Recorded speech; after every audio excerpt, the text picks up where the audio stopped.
The AP poll is out. It's become our least favorite pastime, but one that we indulge in every Sunday night.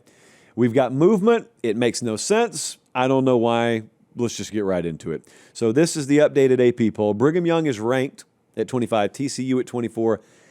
Illinois is in this thing still. And last week, I made it a point to talk about Illinois and how they were too high and how they were top 10, even when like Georgia Tech and Vandy weren't. And Georgia Tech and Vandy clearly had better resumes than Illinois. But Illinois had been invited to the party preseason. Now, people misconstrued that. And they were like, Illinois is not a blue blood. They don't normally get benefit of the doubt. I know, I didn't say they did. I said they've been invited to the party this year because they have the most magical stat in a sports writer's mind, which is returning starters. They've got a bunch of returning starters. That must mean they're 30% better than they were last year, and they were pretty good last year. Bowl win, by the way.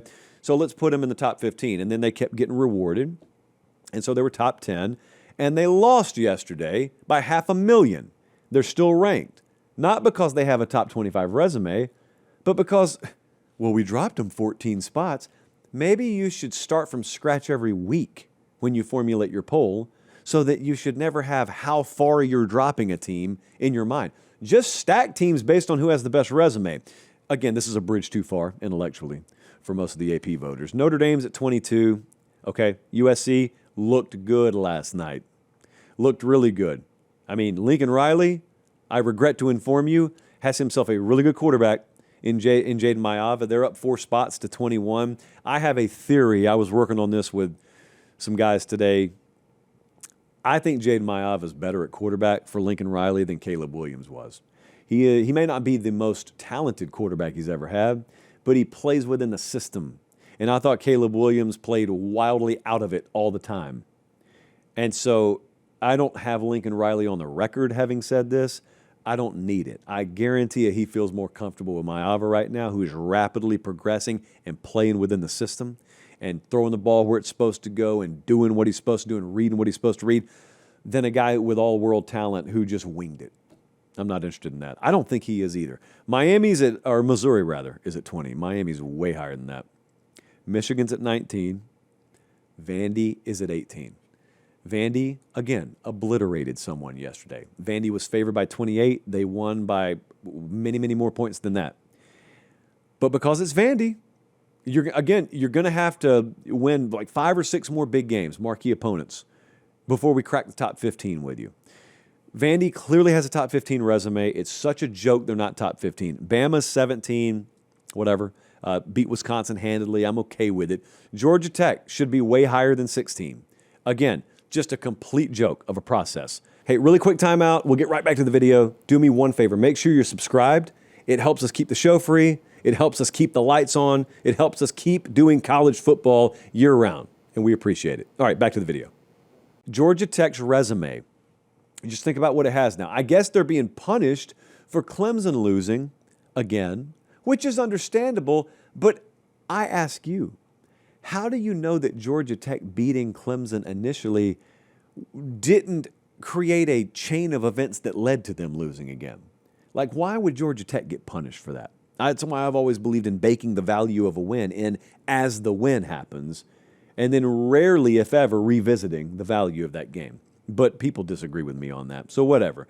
Tennessee's 15, Iowa State's 14, Ole Miss, I'd probably have higher than 13, but that's okay. Texas Tech's up 5 spots to 12. Indiana, look, I can't blame anyone for having Indiana this high. I will have Indiana top 10 this week in the commissioner's poll. I don't know how you look at them so far and think otherwise. They blasted Illinois yesterday, but people are just overlooking that Old Dominion game. Oh, that Old Dominion game wasn't a blowout. Old Dominion's a very good team, and it was week 1, and Indiana ended up winning. They didn't cover, but that's not supposed to matter, by the way, to an AP voter. Indiana's a top 10 team. You're not going to tell me they have a worse resume than Texas. There's just no way. There is no way that you look at the body of work Texas has, body of work Indiana has, and say, hook them.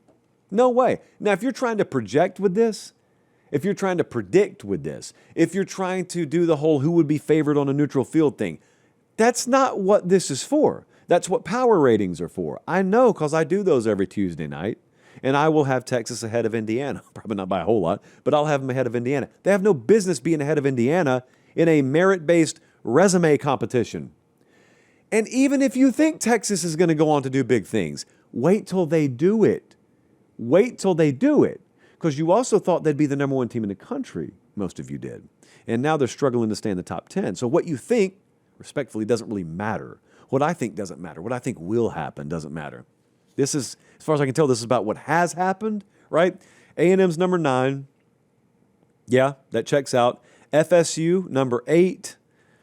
Okay. I don't, yeah, whatever. Oklahoma. I'm a little upset with Florida State because they beat our team yesterday, Kent State. We bet Kent State every week. And I don't mind Mike and the guys winning. Did you have to run it up like that? Yes, the answer is you did. Oklahoma's at 7. Yeah, no problem with it. I don't have a problem with the rest of them. Oregon's at 6, Georgia 5, LSU 4, Penn State 3, Miami's at 2, Ohio State's at 1. I will have Miami number 1 again this week. I think they're the best team that I've seen so far this year. However, if you are a believer that the previous year's national champ, if they're any good, deserves to hold on to number 1 until they lose, I can't argue with it. I've never thought that last year should be a basis for your resume this year. But if you think that, that's okay. You're splitting hairs there. But yeah, as for where Georgia Tech is, where Vandy is, the fact that Illinois is still in this thing, I mean, guys, Illinois lost by over 100 yesterday. What are we doing right now? What in the world are we doing right now? Mississippi State is still unranked. What are we doing? Mississippi State is clearly one of the best 25 resumes in college football right now. But you know what their great crime is? You know what they did wrong? They woke up in Starkville, Mississippi Saturday morning. They woke up with that, hopefully the interlocking MSU on their chest. That's their great crime. That Vanderbilt's great crime is being Vanderbilt. That's the great crime. So I don't know, you should have just woken up Texas Saturday. Maybe you could have gotten benefit of the doubt.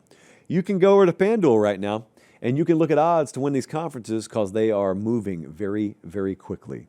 We showed you the odds to win the Big 12 has moved. Texas Tech's now the favorite. Ramen Noodle Express, if you want to bet those games, we have our own tab, by the way, at FanDuel, which we went 6-4 this week. Another winning week. If you're a new customer there, use that QR code on the screen right now. If you're listening on podcast or you don't trust QR codes, and Jesse put that together, so who knows? Maybe you can't trust it. You can go to FanDuel.com/Josh Pate and get the same entry point. That lets them know we sent you. Bet $5 on anything. If it hits, you get $300 in bonus bets. Just a little thank you as a new sign up there.